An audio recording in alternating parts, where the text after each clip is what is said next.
Ang sinasabi daw ni Mr. Abante is, since hindi pa final ang Supreme Court decision on that, and as a matter of fact, the Solgen is filing a motion for reconsideration on the Supreme Court's decision, it cannot yet be used as precedent. May pag-asa ba si Mr. Uy? Ako, I think meron. Kasi ang mga sinasite niya na grounds is that the petition was given due course, the petition filed by Abante was given due course despite the lapse of the statutory period. So tama pa rin pala ako.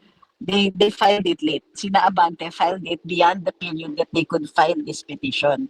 Dapat yung petition for nullification ng certificate of candidacy should have happened at about the time of the filing. So tama po kayo, yung mga nagsasabing ba't ngayon lang.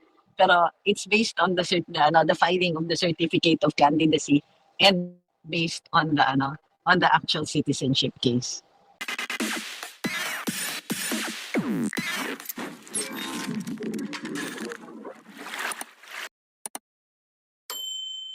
Maraming issues, maraming confused tungkol dun sa Abante case. So, let's clarify some things. Hi kay Uncle Pabs TV, tsaka kay June Bauto, tsaka kay Ma'am Minerva, Bazel's dad, Ma'am Maria. So, okay. So, as we know, ang magkalaban is Joey Uy and Pastor Benny Abante. So, they both ran for the congressional seat in Manila. So, ang mga issues dito, originally, we thought that the COMELEC rule that the reason Mr. Uy was disqualified was because of justice citizenship. Right? But apparently, that yung sinasabi ng COMELEC is material misrepresentation. So, apparently, ang ginagamit ng COMELEC is that he misrepresented himself as a Philippine citizen. And yun yung actual charge. So, it is not a disqualification based on pre-proclamation controversy. So, mali kami doon. Kasi kung pre-proclamation controversy, tama, valid yung win ni Congressman Abante kasi straight votes yung kay Mr. Uy. But since it is about material misrepresentation, dapat nag-apply yung second placer rule. Ang sinasabi ni Congressman Abante is that hindi pa kasi final yung second placer rule. Kaya that Supreme Court decision cannot be made to apply to his case. Okay. So, nung una, kahit kami naguluhan, kasi iniisip namin, kaya pinapaupo si Mr. Abante. Originally, yun yung sinasabi ng COMELEC. Hindi daw mag-a-apply yung second placer rule kay Mr. Abante. Originally, we had thought that the reason hindi siya nag-a-apply is because hindi candidate si Mr. Uy.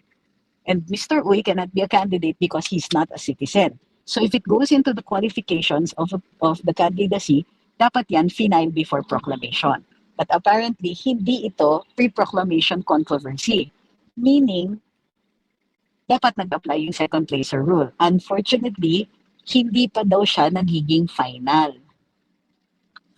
Okay, so yun yung hinaharap ni Congressman Uy na tama ba?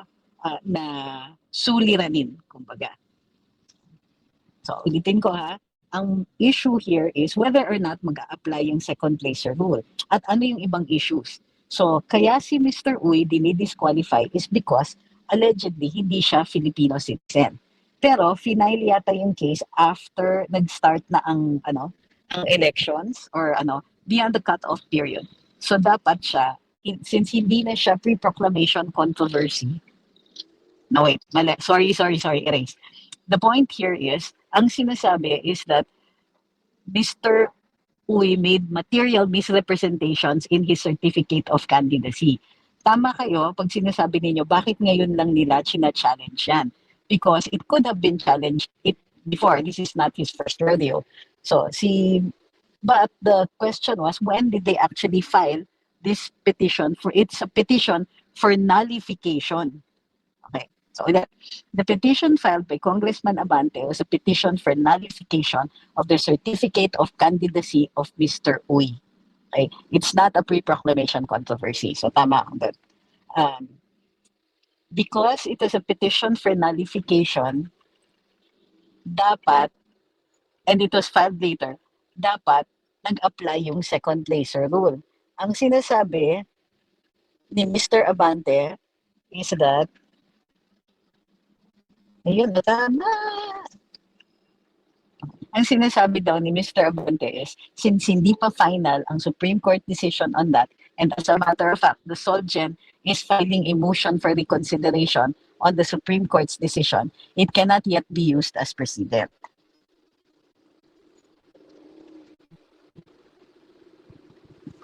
May pag-asa ba si Mr. Uy? Ako, I think meron. Kasi ang mga sinasite niya na grounds is that the petition was given due course, the petition filed by Abante was due course despite the lapse of the statutory period. So tama pa rin pala ako. They filed it late. Sina Abante filed it beyond the period that they could file this petition.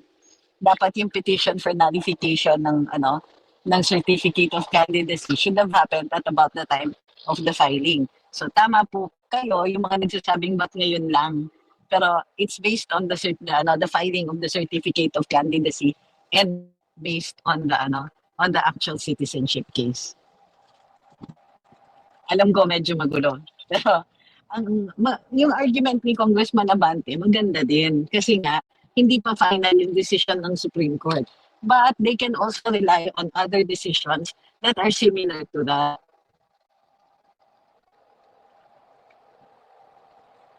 Yes, ma'am, BM. Bakit ngayon? Well, actually, you can question nationality at any time. Pero si Kong Abante, he filed his petition late. Yun yung panig ni Mr. Uy. So, tama kayo. Bakit ngayon lang? Ngayon lang kasi dapat they had something like 25 days on statutory period. Kung hindi ka nag-file on time, wala ka ng cause of action.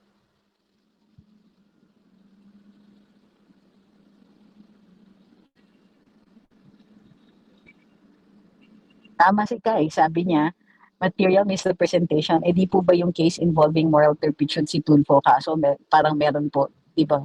Oo, at saka, material misrepresentation din kasi sinabi niya na pwede siyang tumakbo, that he does not have any of the disqualifications. Ang problema, because mayroon siyang kaso, dapat disqualified siya. So yun yung malaking misteryo. Duterte Youth, wala pa po kasi akong nakikita dun sa kanilang petition sa Korte Suprema, but that's where they're going to be heading. Kasi ang sinasabi ng COMELEC is may special rules kasi for youth groups or youth party lists na kailangan up to a certain age lang. So pag ang youth, it's something like, well, hindi ko alam, something like 20-something na lang eh. So dito, ang sinasabi ng Kabataan Party List, kung di po ako nagkakamali, or Gabriela, sabi ng petitioners dun sa Duterte Youth is that may members sila, hindi youth. And therefore, dapat i-disqualify yung party. Yun ang nakikita kong napakanipis ng argumento. Kasi wala pang rules dun eh. Ang maliwanag lang is that the congressman must represent the youth. So dapat bata yung congressman within the age range. Hindi ko pa alam kung ano yung age range eh. Hindi ko makita kung ano yung age range. Hindi ko pa siya nahahanap. Sabi ni Silver Bullet, makakaupo po ba talaga mukhang iuupo talaga siya ng COMELEC. Kasi nag-decide na yung NBank eh. So, kailangan makakuha ng TRO si Congressman Uy, si Mr. Uy doon sa Korte Suprema para matigil yung pinaproklama na pala ng COMELEC si Abante, baka pwedeng ipa-TRO yung pagpapaupo sa kanya.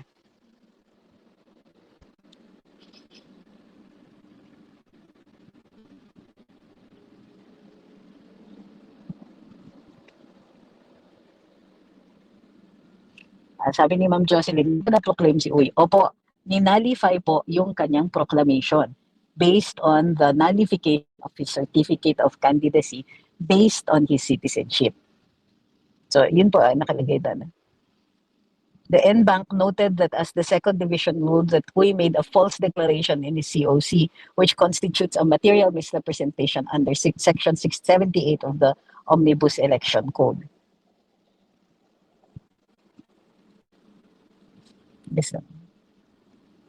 May laban si Congressman Uy.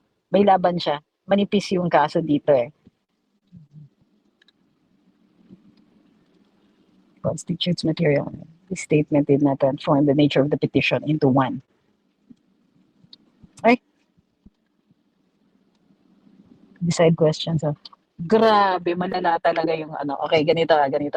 Questions on qualifications, they have to be filed at the earliest time. Ito yung sinasabi ni Congressman Uy.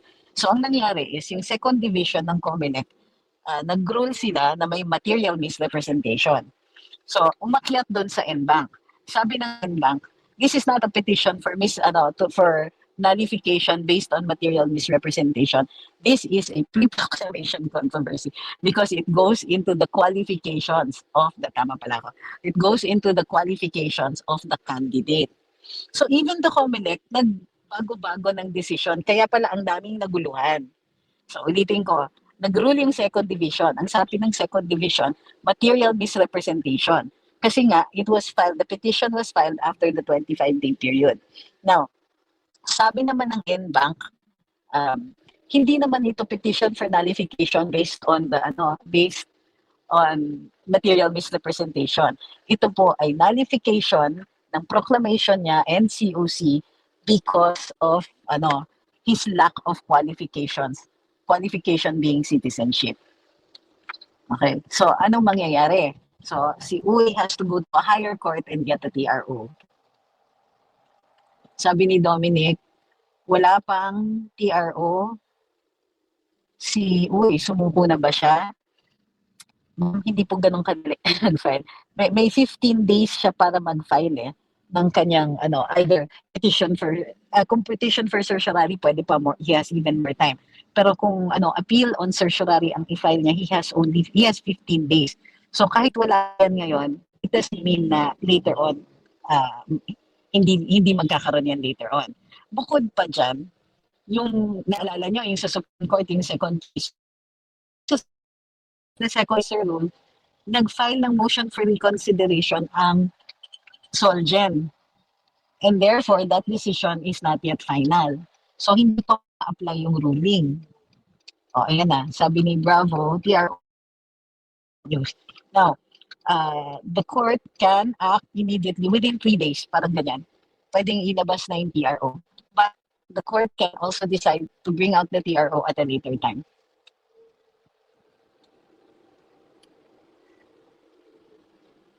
Sabi ni Senior, has Kong Uy been born before 72 is born by a Filipino mother? Base dun sa decision, okay, it's not anymore just about the citizenship, no? So, marami kasing filings to kaya ang gulo-gulo ng kaso. So, nakalagay sa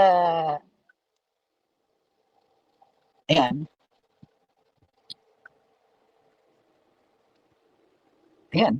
Section 1, 1935 Constitution kasi si Mr. Uy. And under that, matrilineal dapat yun Admitted he was born in 1962. He acquired Filipino citizenship through natural. Yung father niya was naturalized Filipino citizen. Pero yung mother niya, Filipina. Ang sabi ng COMELEC is that the Constitution states that Filipino citizens are those whose mothers are citizens of the Philippines and upon reaching the age of majority, elect Philippine citizenship. So, pagka you have to do a process, if you have to undergo a process in order to acquire your citizenship, then that means you're not a natural citizen. Yun ang argument ng COMELEC. Sabi ni Macbao, if Mr. Uy is a Philippine passport holder, what is the problem regarding his citizenship? Because he must be a natural born citizen. That means no process has to be undertaken in order for him to acquire citizenship. So if he was Filipino by birth, you sanguinis and you soli, meaning he was born here, born of both Filipino parents.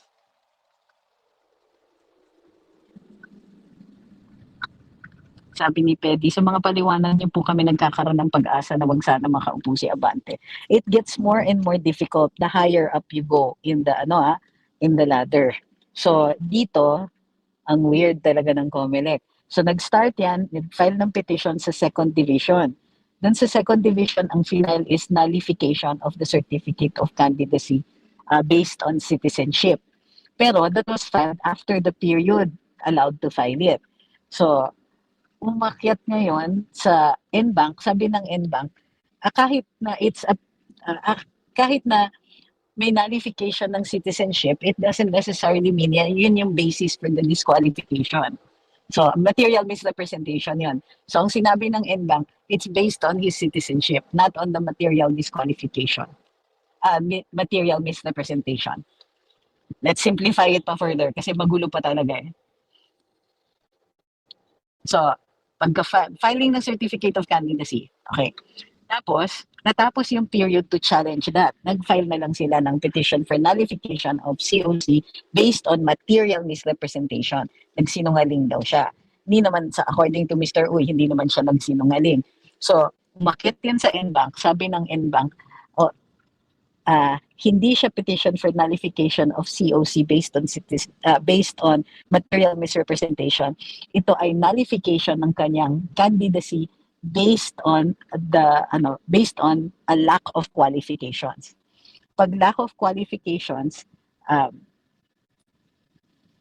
magiging ika-count as stray votes yung kay Mr. Uy, and therefore mananalo si Congressman Abante. But if it was for nullification, baliwala kasi late na yan. Sabi naman BM, parang gumagawa na lang ng way ang COMELEC para ma-disqualify si Uy. Parang, well, I certainly find both the decision and the timing very, very, very suspicious.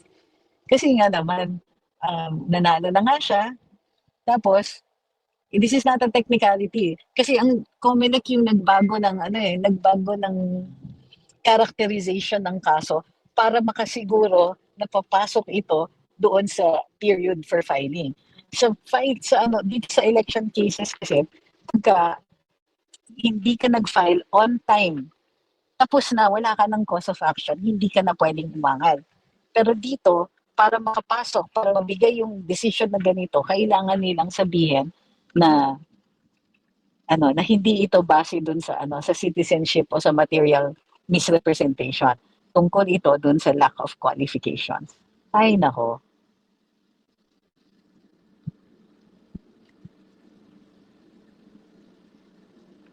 So kung nag-file, ako ang tingin ko may basis si Mr. Uy para maka-file sa Korte Suprema. May laban pa naman ito.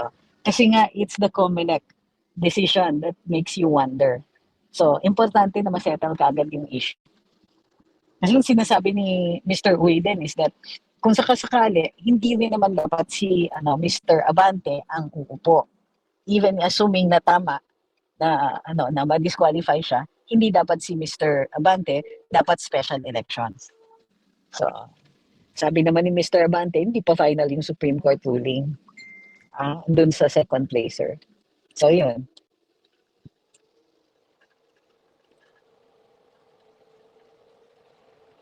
Okay, ito may confusion nga dito sa second placer rule. Yung second placer rule, hindi pa po siya final. Ako, I agree with Abante on that one. Kasi, nag-file nga ng motion for reconsideration ang Solgen.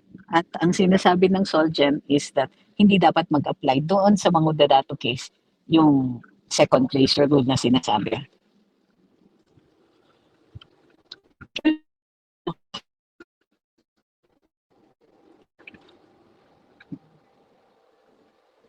Okay, so tama ako. Yes, bravo, Shara. That's what we're saying already. Nag-file siya ng ano ba to?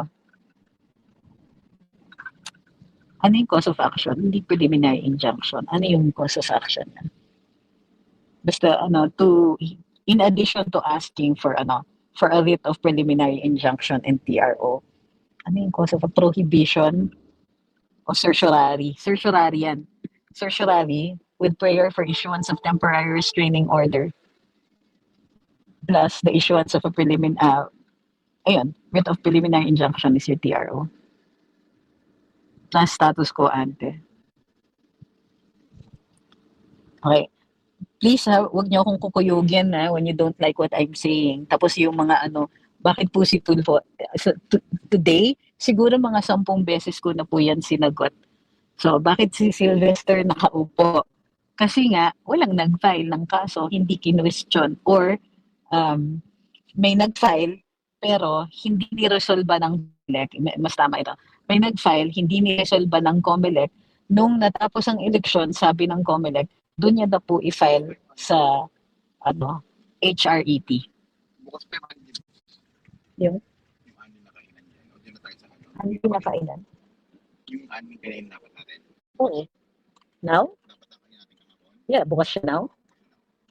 Sumunod na tayo. Saan yan? Sa kabila. Nagla-lunch ako ngayon pa lang. Which one? Doon pa naman. Okay. Tuloy mo na muna yung sinabi. Okay. Actually, dito yung sinasabi ko eh. Doon pa tayo eh. Nag-turn tayo eh. Okay. Hindi pala. Ayun, sabi ni Kai, not to mention ang laki ng lamang which represents what the majority wanted. Ako, agree ako dun sa na hindi dapat si Kong Abante. Pero, nakikita mo dun sa, I wish I could show you eh. Kasi nakikita nyo dun sa mga argumento or dun sa decisions ng COMELEC na parang, ako lang ha, it just seems to me, in my opinion, na they were trying to rationalize kung paano mananalo ito. Ako lang to ha, it's just my opinion. Parang dun sa second division, sabi nila, nullification. And then pagdating dun sa NBank, iba na naman yung cause of action. Pero talagang pinagbibigyan si Mr. Abante.